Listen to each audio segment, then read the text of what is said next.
Bonjour à vous tous et à vous toutes. Que Dieu vous bénisse abondamment. Donc, nous continuons en fait dans les encouragements, dans l'exhortation de ce matin. Donc, pour ce faire, nous allons parler d'un thème qui s'intitule en fait le prix du discipulat. Le prix du discipulat ou le prix du disciple.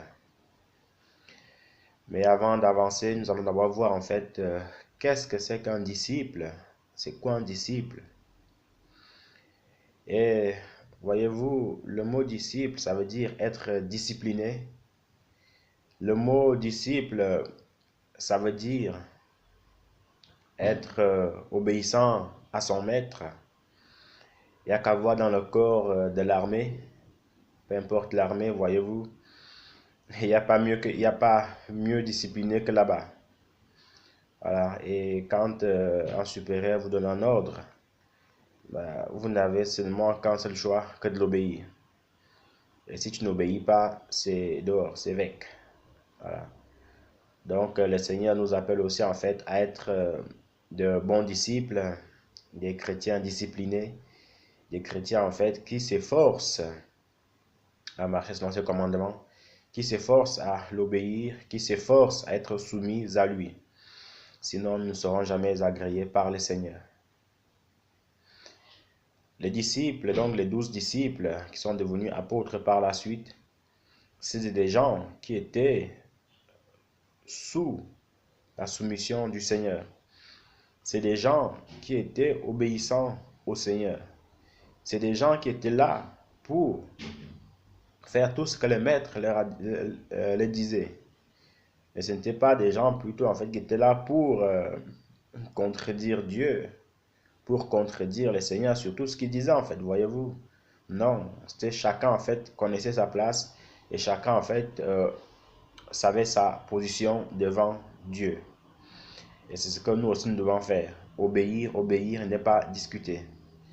Celui qui discute la parole de Dieu n'est pas le Fils de Dieu. Maintenant, il y a une différence entre ne pas comprendre certaines choses et demander des explications et discuter complètement et ne pas l'accepter. Nous allons parcourir 3 versets ce matin en ce qui concerne la discipline. Pour ce faire, nous allons aller d'abord dans Matthieu chapitre 16, le verset 24. Matthieu chapitre 16, le verset 24. Matthieu 16, 24.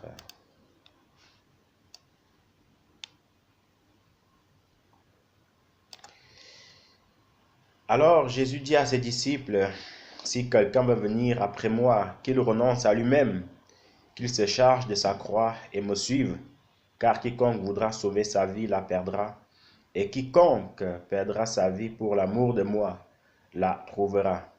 Car que servirait-il à un homme de gagner tout le monde s'il perd son âme, ou que donnerait l'homme en échange de son âme? Matthieu chapitre 10. Matthieu 10 maintenant, le verset 37 au verset 38. Matthieu chapitre 10, le verset 37 au verset 38. Il est écrit, « Celui qui aime son père ou sa mère plus que moi n'est pas digne de moi, et celui qui aime son fils ou sa fille plus que moi n'est pas digne de moi. Et celui qui ne prend pas sa croix et ne me suit pas n'est pas digne de moi.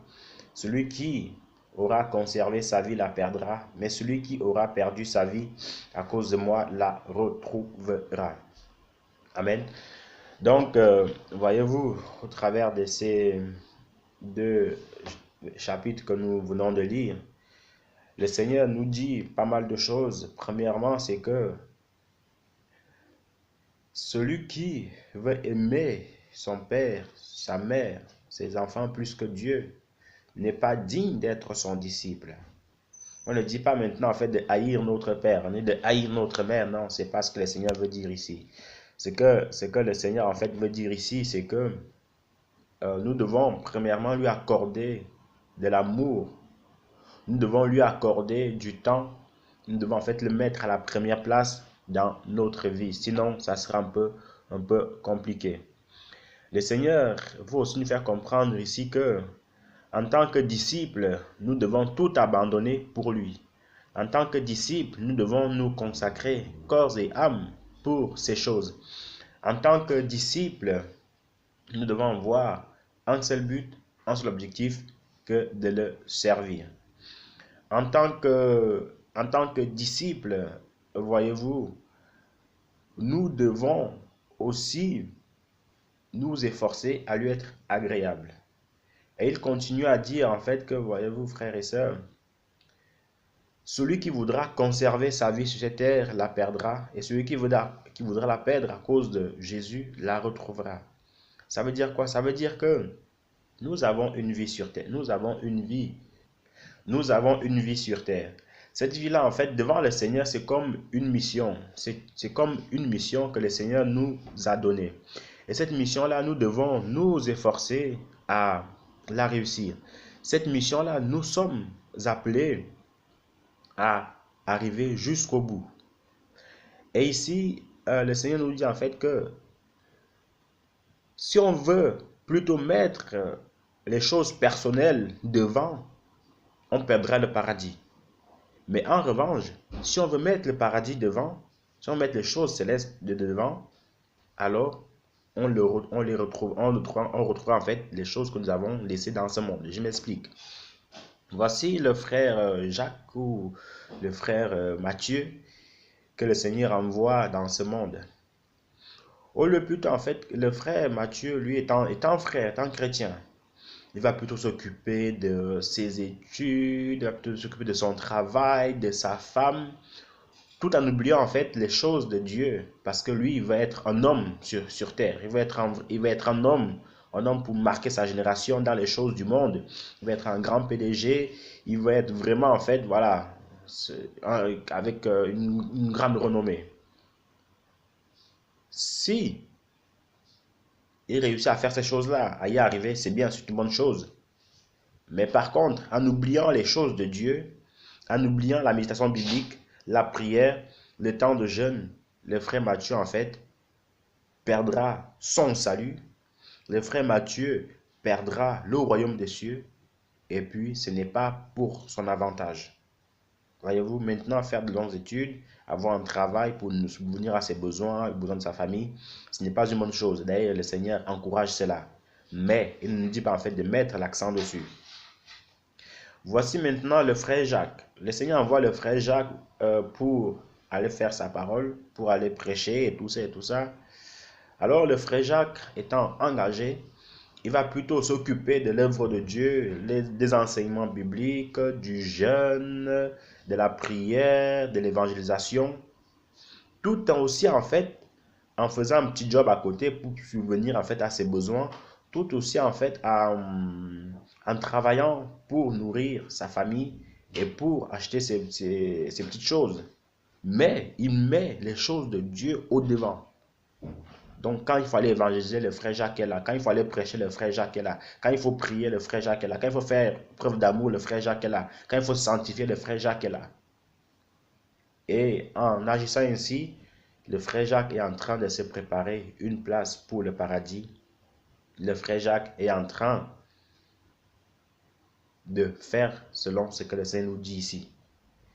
Mais par contre, à l'inverse du frère Matthieu, il va certes gagner le monde, mais il va perdre sa vie au ciel.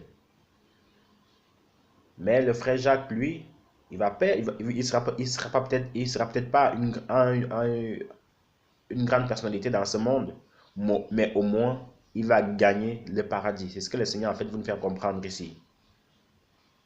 Les disciples, la Bible nous dit aussi, on va aller lire dans le livre de Luc, Luc chapitre 9, Luc 9, le verset 61. Luc chapitre 9, le verset 61 au verset 62. C'est un long chapitre. Voilà. Amen. Et il est écrit, un autre lui disait aussi, je te suivrai, Seigneur, mais permets-moi de prendre auparavant congé de ceux qui sont dans ma maison.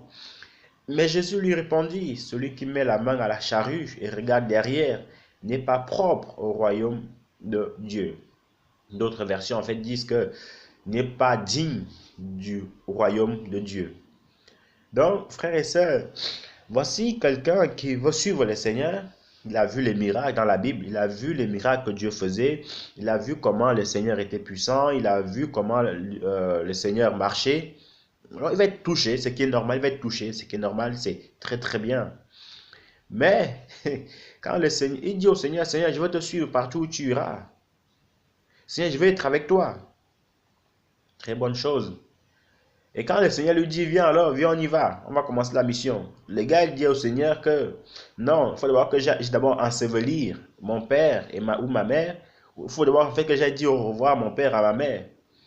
Le Seigneur lui fait comprendre, écoute, celui qui met la main à la charrue et qui regarde en arrière n'est pas digne de moi. En gros, c'est-à-dire quoi? C'est-à-dire que quand nous décidons en fait à faire l'œuvre de Dieu, quand nous décidons en fait à marcher avec le Seigneur, nous ne devons pas, on ne doit plus vouloir retourner en arrière. On ne doit plus vouloir retourner les choses en fait que nous avons laissées. Et c'est pour ça, voyez-vous, le Seigneur dira aussi à un autre que laisse les morts ensevelir les morts, mais toi, suis-moi. Laisse les morts ensevelir les morts, mais toi, suis-moi. En gros, ça veut dire quoi? Ça veut dire que tu as choisi de me suivre, alors viens tout simplement. Tu as choisi de me suivre, alors ne fais plus rien d'autre et suis-moi seulement. Ça paraît une parole dure, une parole méchante de la part du Seigneur, mais il n'y a rien de méchant là-dedans. C'est juste en fait pour dire quoi? C'est pour dire que quand nous engageons à quelque chose, alors efforçons-nous en fait à mener à bien cet engagement. Ça ne sert à rien de faire les choses à moitié, ni de faire les choses, ne même pas commencer. Non, non, non, c'est pas, donc c'est pas une bonne chose. Quand nous nous engageons à faire l'œuvre de Dieu, quand nous nous engageons en fait à suivre le Seigneur, allons-y à fond la caisse, tout simplement. Allons-y à fond la caisse. Ne regardons plus en arrière, non. Le Seigneur, en fait, c'est comme on prenait l'exemple au départ, c'est comme l'armée. Quand on engage quelqu'un à l'armée, il n'a plus besoin de se soucier de son salaire parce qu'il sait qu'en fin de mois, il sera payé.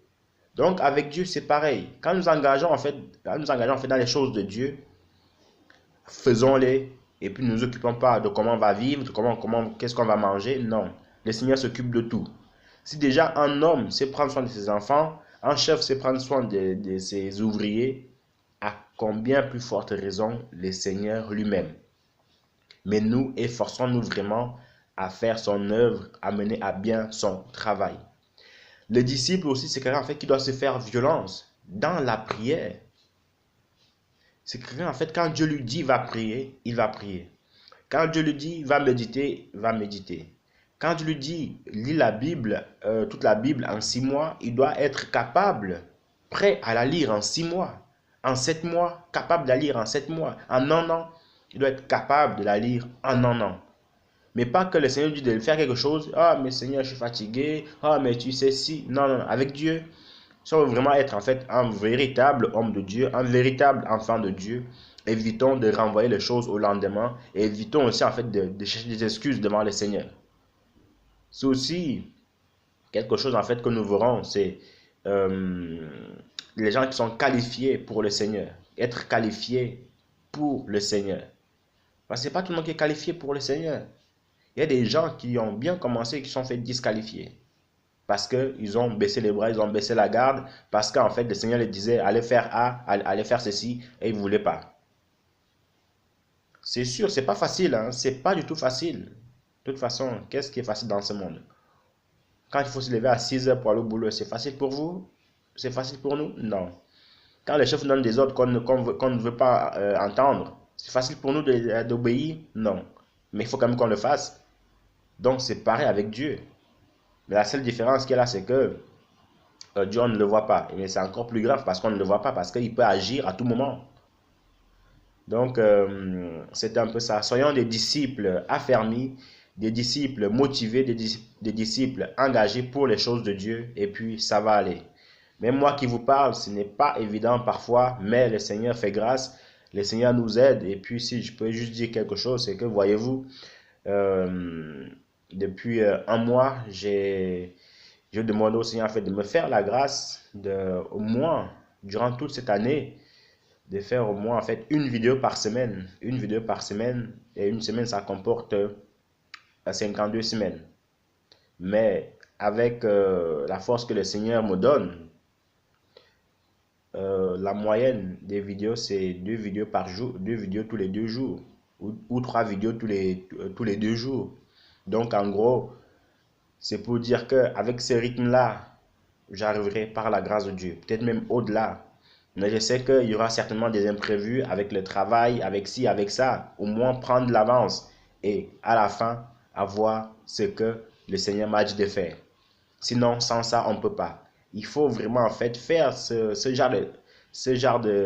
faut se faire ce genre de défi. Il faut que quand le Seigneur nous met quelque chose à cœur, il faut le faire. Le Seigneur t'a dit de jeûner, mon frère, ma soeur, il faut jeûner. Ne discute pas, parce que à la fin de ce jeûne, il y a certainement en fait une bénédiction. Le Seigneur t'a dit de prier, va prier. Peut-être il y a un combat, quelqu'un qui va mourir, seule ta prière en fait, par la grâce de Dieu pour sauver cette personne-là. Mais si tu ne pries pas, comment veux-tu en fait qu'il soit sauvé? Donc c'est des choses en fait que non, on s'en rend pas du tout compte. Mais c'est vrai. Le Seigneur te dit, va prêcher ma parole. Parce qu'il y a un eunuque éthiopien qui est en train de lire la Bible, mais qui ne sait pas en fait, qui ne sait pas ce qu'il est en train de lire. Mais nous, si on ferme notre bouche, si on ne dit rien, ben l'eunuque éthiopien va mourir de manière spirituelle. Donc, faisons ce que le Seigneur nous dit de faire, et puis tout ira bien, tout va aller. Et surtout, ne vous laissez pas décourager par des gens, ne nous laissons pas décourager par des gens. Parce que il y a certaines personnes, en fait, eux, ils sont là seulement pour critiquer les gens, quoi. Et ils font jamais rien. Mais quand toi tu fais, ah mais c'est mauvais, ah mais tu aurais dû faire comme ci, tu aurais dû faire comme ça. Mais lui en attendant, lui il fait pas. Hein. Lui, il est tranquille, il est dans son coin, assis devant la télévision, en train de critiquer les autres. Non, c'est pas comme ça qu'on fait. Si tu veux premièrement critiquer les autres, fais d'abord toi-même. Si tu veux apporter des conseils, fais d'abord toi-même pour comme ça on voit ce que tu as fait et puis tu peux être un modèle pour les autres. Mais n'aie pas t'asseoir comme ça et puis seulement dire non, lui il fait mauvais, lui il fait mauvais, lui il fait mauvais pendant que tu fais rien. Donc que Dieu nous bénisse, que Dieu nous aide. Comme j'ai souvent dit, on va y arriver par la grâce de Dieu. Vous allez y arriver par la grâce de Dieu. Seulement demandez au Seigneur la force, les forces nécessaires pour tenir bon, pour faire crucifier la chair, pour tuer la chair, pour que l'esprit puisse prendre le dessus dans notre marche chrétienne. Quand l'esprit prend le dessus, la chair se tait. Mais par contre, à l'inverse, quand la chair prend le dessus, l'esprit se diminue et puis c'est compliqué après pour faire l'œuvre de Dieu. Donc Dieu vous bénisse abondamment. Tenez bon dans les maladies, tenez bon dans les souffrances, tenez bon dans le chômage, tenez bon dans la prédication, tenez bon dans la lecture biblique, tenez bon dans vos examens et puis le Seigneur fera grâce. Bon dimanche à vous tous, que le Seigneur vous bénisse. Bye bye.